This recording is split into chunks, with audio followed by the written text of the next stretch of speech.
மக்கள் தொலைக்காட்சி நேயர்கள் அனைவருக்கும் அன்பான காலை வணக்கம். தமிழ் சொல்லும் காவியம் என்ற நிகழ்ச்சியின் மூலமாக தொடர்ந்து நாம் பாட்டுப்புலவன் மகாகவி பாரதியின் பாஞ்சாலி சபதம் காவியத்தை பார்த்து வருகிறோம். சூது இருக்கிறது, அவர்கள் அழைப்பிலே கள்ளம் கபடம் இருக்கிறது, நம்மை ஏமாற்றுவதற்கு எத்தனிக்கிறார்கள். எனவே அவர்கள் கட்டிய மண்டபத்தை பார்வையிடுவதற்கு நாம் செல்ல வேண்டாம் என்று அண்ணனிடம் வீமன், அர்ஜுனன், நகுலன், சகாதேவன் உள்ளிட்ட தம்பியர்கள் சொன்னபோது தருமன் நாம் கடமையை செய்ய வேண்டும், மூத்தவர்கள் அழைப்பை ஏற்க வேண்டும், நம்முடைய அழைப்பை ஏற்று அவர்கள் எப்படி வந்தார்களோ அதை போல ஒருவர் அழைக்கிற பொழுது நாம் மறுப்பது என்பது மரபு இல்லை. எனவே நம்முடைய கடமையிலிருந்து வலுவக்கூடாது, நழுவக்கூடாது என்று தம்பியர்களுக்கு அறிவுரை சொன்னபோது தம்பியர்கள் ஏற்றுக்கொண்டார்கள்.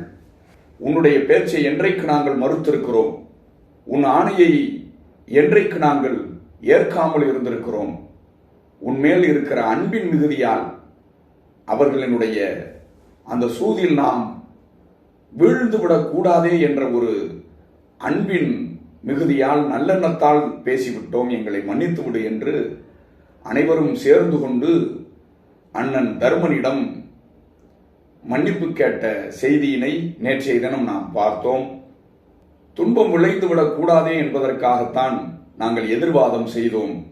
அவற்றை நீ பொருட்படுத்திக் கொள்ளாதே, நாம் எப்பொழுது கிளம்ப வேண்டும் என்று சொன்னால் அதற்கான ஆயத்த பணிகளிலே நாங்கள் ஈடுபடுகிறோம் என்று தம்பியர்கள் சொன்னார்கள். மேலும் எங்கள் வன்மொழியை பொறுத்துக் கொள்வாய் என்று வேண்டுதல் விடுத்தார்கள். விதியை நாங்களும் ஏற்கிறோம் என்று தர்மனோடு அவர்கள் தர்மன் கருத்திலே இணைந்து கொண்டார்கள். நரி வகுத்த வலையினிலே தெரிந்து சிங்கம் நழுவி விழும், சிற்றரும்பால் யானை சாகும், வரி வகுத்த உடற்புலியை புழுவும் கொல்லும், வருங்காலம் உணர்வோரும் மயங்கி நிற்பார், கிரி வகுத்த ஓடையிலே மிதந்து செல்லும், கீழ் மேலாம் மேல் கீழாம் கிழக்கு மேற்காம், புரி வகுத்த முன்னூலார் புலையர் தம்மை போற்றிடுவார், விதி வகுத்த போழ்தின் நன்றே.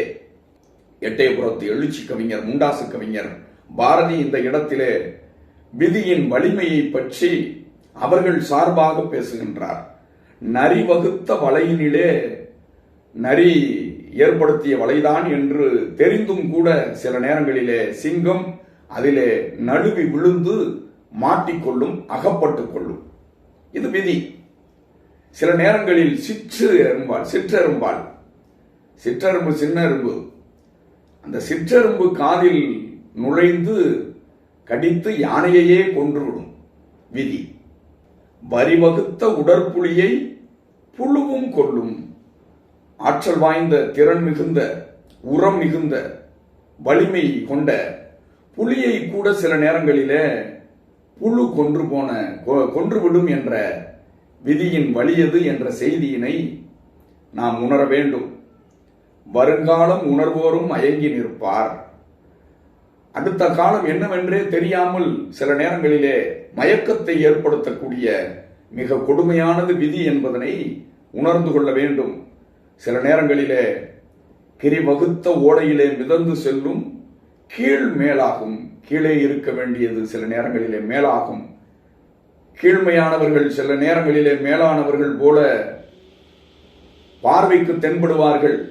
மேலானவர்கள், மேலே இருந்தவர்கள் சில நேரங்களிலே கீழே நசுக்கப்பட வேண்டிய நிலைக்கு தள்ளப்படுவார்கள். கிழக்கு மேற்காம், சில நேரங்களிலே கிழக்கு மேற்காகிவிடும், மேற்கு கிழக்காகிவிடும், கீழ் மேலாகிவிடும், மேல் கீழாகிவிடும். இவையெல்லாம் விதியின் பால் நடக்கக்கூடியது. புரி வகுத்த முன்னூலார் புலையர் தம்மை போற்றிடுவார், விதி வகுத்த போழ்தின் நன்றே. மிகப்பெரிய சான்றாண்மை மிக்கவர்கள், நூல் வகுத்தவர்கள், தொகுத்தவர்கள், பகுத்தவர்கள் கூட அதிலிருந்து மாற முடியாமல் விதியின் வழிபட்டு உழன்ற நிலையை எல்லாம் நாம் பார்க்கிறோம் என்று அவர்கள் சார்பாக பாரதி பேசுகின்றான். வேறு வழியே இல்லை. மூத்தவர்களின் அழைப்பை ஏற்று அஸ்தினாபுரம் சென்றுதான் ஆக வேண்டும் என்ற நிலைக்கு பஞ்சபாண்டவர்கள் தயாராக இருக்கிறார்கள். அவர்கள் பேசிய 3வது நாள் பாண்டவர்கள் அனைவரும் அஸ்தினாபுரம் கிளம்புவதற்கு, பாஞ்சாலியோடு கிளம்புவதற்கு தயாராக இருக்கிறார்கள். அதற்காக தம்பியர்கள், தர்மனுடைய தம்பியர்கள் பரிசு பொருள்களை எல்லாம் எடுத்துக்கொள்கிறார்கள். படைகளை தயார் செய்கிறார்கள். யானைப்படை, குதிரைப்படை, தேர்ப்படை, காலாட்படை என்ற 4 வகை படைகளை தயார் செய்கிறார்கள். இசை வாத்தியங்கள் முழங்க அவர்கள் செல்ல முற்படுகிறார்கள். இசை வாத்தியங்கள் முழங்க அவர்கள் செல்லுகிறார்கள். நமது முத்தமிழ் என்று சொல்லுகிறோமே, இயல், இசை, நாடகம், இசையை நடுவிலே வைத்தார்கள். ஏன்? மற்றவர்களை இசைய வைக்கிற காரணத்தினால் அது இசை. இயலையும் நாடகத்தையும் இயக்கக்கூடிய பான்மை இசைக்கு இருக்கிறது. ஒரு மங்களகரமான செயலுக்கு செல்லுகிற பொழுது அதனால் தான் இசையை மீட்டிக் கொண்டு செல்லுகிறார்கள். மங்களநாத சுரத்தையும் மேளதாளங்களையும் முழக்குவது என்பது நமது மரபாக இருக்கிறது. எனவே இசை வாத்தியங்களோடு செல்ல தயாராகிறார்கள். பாரதி என்ன சொல்லுகின்றான்? தீங்கே கருதாத தருமன், எண்ணத்திலே சிறிதளவு, அணு அளவு, கடுகளவு கூட தீங்கே நினைக்காத தருமன், தீங்கே கருதாத தருமன் இப்பொழுது பயணத்திற்கு கிளம்பிவிட்டான். பாரதி சொல்லுகின்றார், திருநகர் அகன்றான். தம்பியர்களோடு, பாஞ்சாலியோடு திருநகர், அந்த இந்திரபிரஸ்தம் என்ற திருநகர், இந்திரபிரஸ்தத்திற்கு சொல்லுகிற பொழுது இந்திரபிரஸ்தம் என்று கூட சொல்லாமல் பாரதி திருநகர், மேன்மை தங்கியது திருநகர், இந்த நகர் திருநகர், திருநகரை அகன்று என்ன சொல்லுகின்றார் பாரதி? தீயோர் ஊருக்கு செல்ல முற்பட்டான். தீயோர் ஊர், இதை திருநகர் என்று சொல்லுகின்ற பாரதி அஸ்தினாபுரத்தை தீயோர் ஊர் என்று சொல்லுகின்றார். எவ்வளவு பாரதிக்கு கோபம் அஸ்தினாபுரத்தின் மேல்! அஸ்தினாபுரத்தின் மேல் கோபம் என்று சொன்னால் துரியோதனன் மேல் கோபம், துரியோதனுடைய சகோதரர்களாகிய கௌரவர்கள் மேல் கோபம். இந்த துரியோதனனையும் துரியோதனுடைய சகோதரர்களையும் யாராக உருவகப்படுத்துகிறார்? ஆங்கிலேயர்களாக உருவகப்படுத்துகிறார்.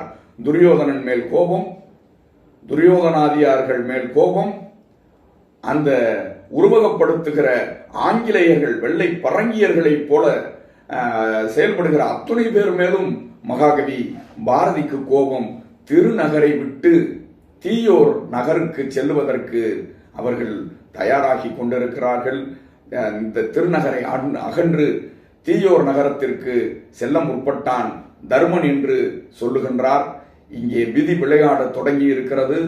விதி காட்டும் நெறிதான் வெற்றி பெறுமோ, இல்லை இதிலிருந்து மீண்டு தர்மன் உள்ளிட்ட பஞ்சபாண்டவர்கள் வெற்றி பெறுவார்களா என்பதையெல்லாம் பொறுத்திருந்துதான் பார்க்க வேண்டும்.